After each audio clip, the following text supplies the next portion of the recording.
오늘의 대선 키워드 살펴보겠습니다. 첫 번째 키워드는 참배입니다. 연일 통합을 강조하는 더불어민주당 이재명 후보. 첫 일정으로 찾은 현충원에서 그동안 진보 진영에서 발길을 꺼리던 이승만 박정희 전 대통령의 묘역을 참배했는데요.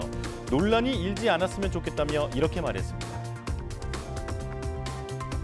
평가는 평가대로 하고 공과는 공과대로 평가해보되 지금 당장 급한 것은 국민 통합이고 국민의 에너지를 색깔과 차이를 넘어 한데 모아서 희망적인 미래 또 세계로 나아가야 되지 않을까 그런 생각입니다. 이 후보가 두 전 대통령의 묘소를 참배한 건 이번이 처음이 아닙니다.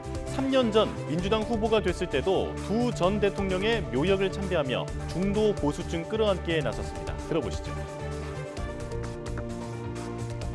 국민의 대표가 되려면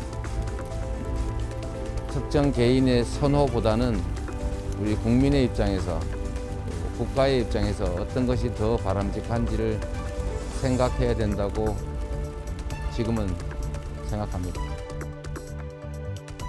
진보 진영의 후보로 두 전 대통령의 묘역을 참배한 일은 이전에도 있었는데요. 2017년 대선 당시 문재인 대통령도 두 전직 대통령의 묘소를 모두 참배했습니다. 박근혜 전 대통령과 맞붙은 2012년 대선 후보 땐 이승만 박정희 전 대통령 묘역을 그냥 지나쳤지만 5년 만에 발걸음을 멈춘 겁니다. 당시 내놓은 메시지는 역시 국민 통합이었는데요. 공과가 있었습니다.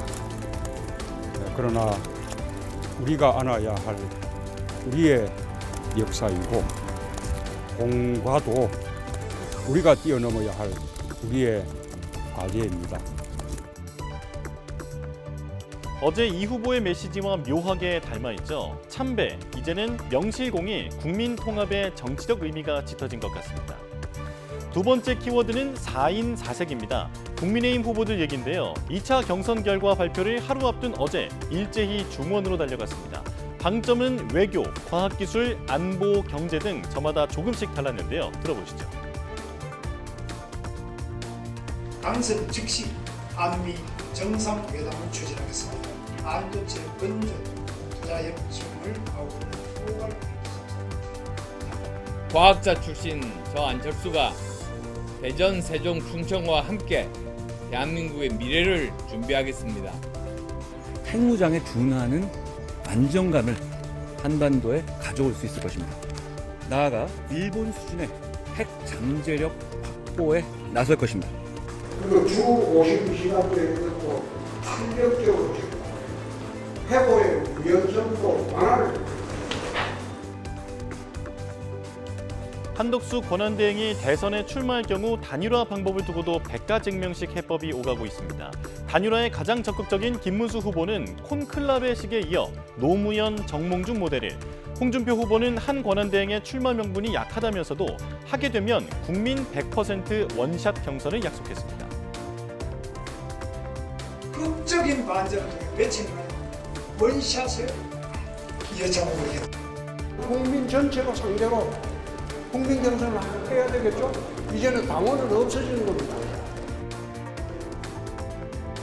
안철수 후보는 민주당 후보와의 경쟁력을 바탕으로 후보를 가리는 1대1 가상 대결을 제시한 반면 한동훈 후보는 단일화 논의 자체의 불편함을 드러내고 있습니다. 한쪽에는 저 이재명 후보 그리고 한쪽에는 우리 후보 한 사람 해서 몇 대 몇이 나오는지를 보고 국민의힘의 경선이 진행되는 과정에서 자꾸 그런 얘기하는 것 그렇게 좋아 보이지 않습니다. 그럼 패배주의 아닌가요? 국민의힘 경선 최대 쟁점으로 떠오른 경선 이후 단일화, 후보들의 시각자부터 각자 유리한 방식 셈법까지 그야말로 4인 4색이죠. 오늘의 마지막 대선 키워드는 용광로입니다. 한덕수 대통령 권한대행의 대선 출마 임박 관측이 나오는 가운데 여야를 막론한 정치 원로들의 이름이 오르내리고 있습니다. 한대행과 만날 것으로 알려진 정대철 헌정회장의 입을 통해 김무성 전 새누리당 대표와 손학규 전 바른미래당 대표의 한대행 지지 선언이 나왔죠. 여기에 새미래민주당 이낙연 상임고문이 대선 출마 결심을 굳힌 것으로 알려지면서 여야를 아우르는 거대한 반명 빅텐트가 쳐지는 것 아니냐는 관측도 조심스레 제기됩니다. 이 고문은 반명 연대 차원에서 국민의힘 측 후보와도 접촉할 계획이 있느냐는 질문에는 인생사를 거론하며 가능성을 열어뒀습니다.